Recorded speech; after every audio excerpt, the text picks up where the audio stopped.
हमारे माँ बाप इधर उधर के पैसे करके हमको पढ़ाते हैं। हमारे इतना पढ़ाते हैं फिर भी हम कुछ नहीं कर सकते, फिर भी हमको जॉब नहीं मिलती। मेडिकल पास, फिजिकल पास, ऑल पास हो गए हैं। आप रो क्यों रहे हैं सारे के सारे? मतलब क्या करें सर, 15-20 साल से हम लोग यहाँ क्या सपने पाले थे आपने? आपने बहुत सपने पाले थे कि हमें जॉब मिल जाएगी, फौज में जाऊंगी, देश की सेवा करूंगी और घर की भी थोड़ी सी तरक्की भी हो जाएगी।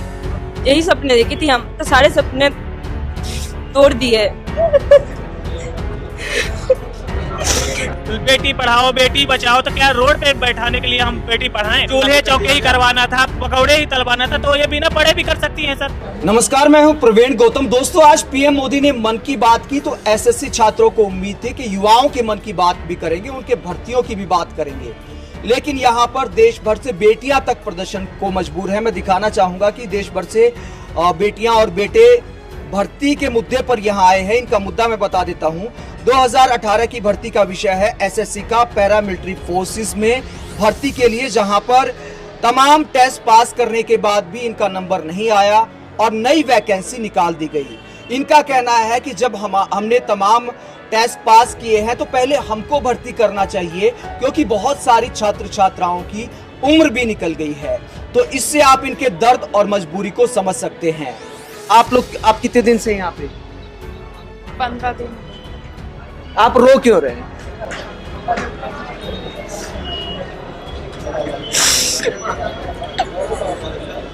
हमारे माँ बाप इधर उधर के पैसे करके हमको पढ़ाते हैं। हमारे इतना पढ़ाते हैं फिर भी हम कुछ नहीं कर सकते। उनका सपना रहता है कि हमारी बेटी कुछ कर लेंगी और आगे बढ़ेंगी और हमारा कुछ आता रहेंगी, फिर भी हमको जॉब नहीं मिलती। मेडिकल पास, फिजिकल पास, ऑल पास हो गए हैं, फिर भी हम उतने देर से आए हैं, दूर से इधर। आज पीएम मोदी ने जल संरक्षण की बात की मन की बात में, लेकिन इस बेटी के आंख के आंसू सरकार को दिखाना चाहिए। जो आंख में पानी है, युवाओं की आंख में जो पानी है, और सिर्फ एक ये बेटी नहीं है जिसकी आंख में पानी है, सब युवाओं की ये हालत है कि उधार लेकर माँ बाप पढ़ाई करने भेजते हैं, कोचिंग करने भेजते हैं और सरकारी भर्तियों में सालों लग जाते हैं। कोई पारदर्शिता का मुद्दा है, लेट लतीफी का मुद्दा है। कितने साल तैयारी की आपने इस भर्ती के लिए? 5 साल हो गए हैं इसकी तैयारी करते हुए हमको।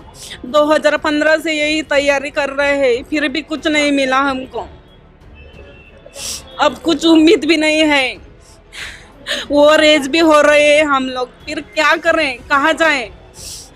रोड पर आ गए हैं, उतने दूर से आए हैं, फिर भी कुछ नहीं कर सकते हम। हमारी मांगे यही है कि ऑल मेडिकल फील्ड को ज्वाइनिंग देनी चाहिए।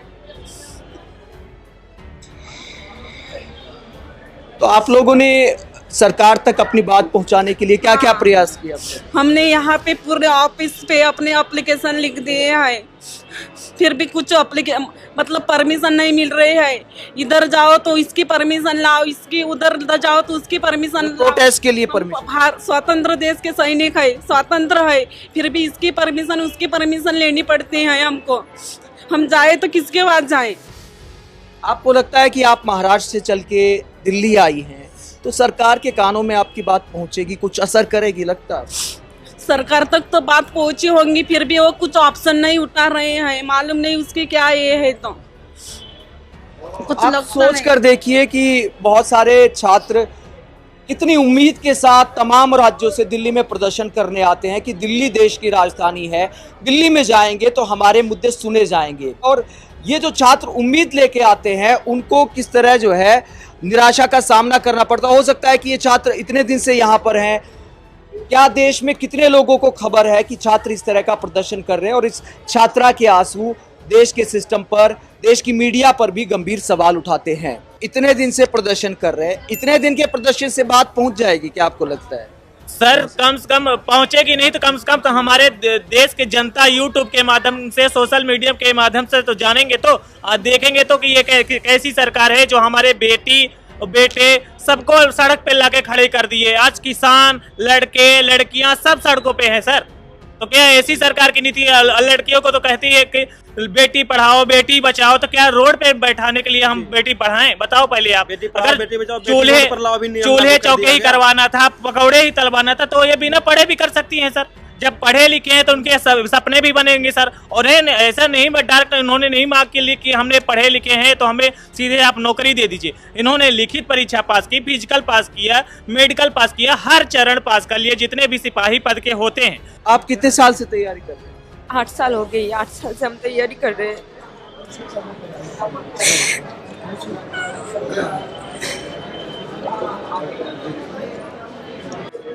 आप रो क्यों रहे हैं सारे के सारे? मतलब क्या करें सर, 15-20 साल से हम लोग यहाँ मर रहे हैं सर। कोई सुनने वाले, ना मीडिया आ रही, ना सोशल मीडिया आ रही, कोई कुछ आ रहा है सर। क्या करें हम लोग, बताइए आप। कहाँ जाए? यहाँ से भी जिससे निकाल देंगे तो हम कहाँ जाएंगे सर? किसके पास जाएंगे आवाज सुनाने के लिए? जहाँ भी जाओ तो हम लोग को। कितने साल से तैयारी कर रहे हैं? सर 8 साल से तैयारी कर रहे हैं। पहले भी एग्जाम दी थी, फिर से मेरिट से बाहर निकल गई, फिर से तैयारी की, फिर से एग्जाम दी, फिर से मेरिट से बाहर निकल गई। तो जाए कहाँ?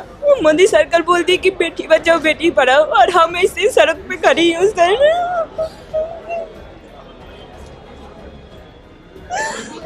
ऊपर से घर में कोई नहीं है, ऊपर से कि यहाँ पे पढ़ी, उन लोग बोल रहे हैं कि लड़की के साथ भाग गई है। सुबह भाई ने कॉल करके बोली कि ऐसे बोल रही है, ऐसे बात चल रही है कि लड़की के साथ भाग गए हम। पड़ोसी कह रहे हैं। हाँ। तो आप सोच के देखिए समाज की सोच भी कि ये बेटी यहाँ प्रोटेस्ट करने आई है एक नौकरी की उम्मीद के साथ कि प्रोटेस्ट करेंगे तो सरकार सुनेगी और नई भर्तियों की बजाय जिन्होंने सारी जो योग्यता है वो सारे टेस्ट पास किए हैं उनको ज्वाइनिंग का मौका मिलेगा। और यहाँ पर ये बेटी रो रही है और वहाँ पर समाज भी बदनामी कर रहा है, सरकार सुन नहीं रही, मीडिया दिखा नहीं रहा है। तो आप सोच कर देखिए कितने बेमतलब के मुद्दों को देश में महत्व दिया जाता है और उन बेटियों के आंसू किसी को दिखाई नहीं देते। लगता है आपको असर पड़ेगा इस तरह प्रोटेस्ट करने से या फिर रोने से भी कोई असर पड़ेगा? कुछ नहीं करेगी ये सरकार, उनको तो पता चली गई है कि हम लोग यहाँ पे है, फिर भी कुछ नहीं कर रहा है।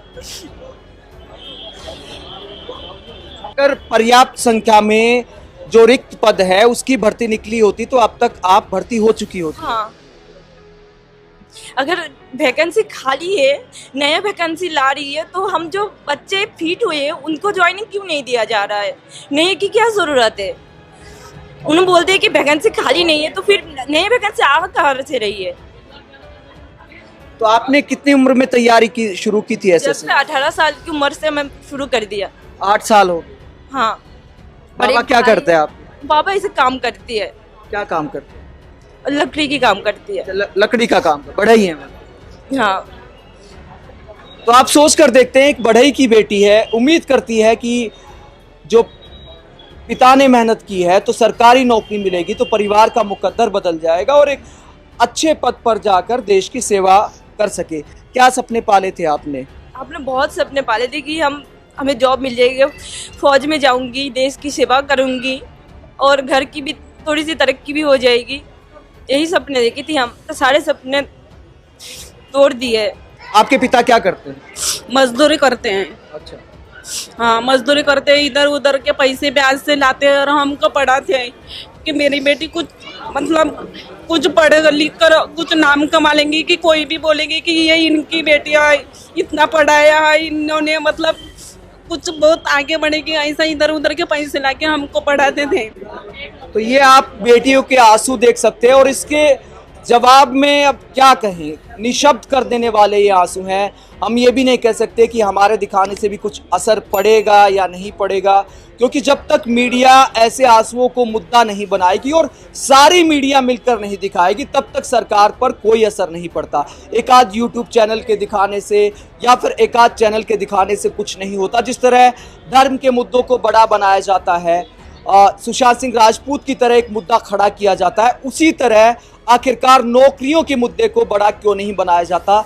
जब तमाम चैनल डिबेट करेंगे और कहा जाता है कि टीआरपी का खेल है, ऐसा नहीं है कि ऐसे मुद्दों को कोई देखता नहीं है। बेबसी में बेटियों की इन आंसुओं पर आप क्या सोचते हैं? कमेंट बॉक्स में अपनी राय जरूर दें।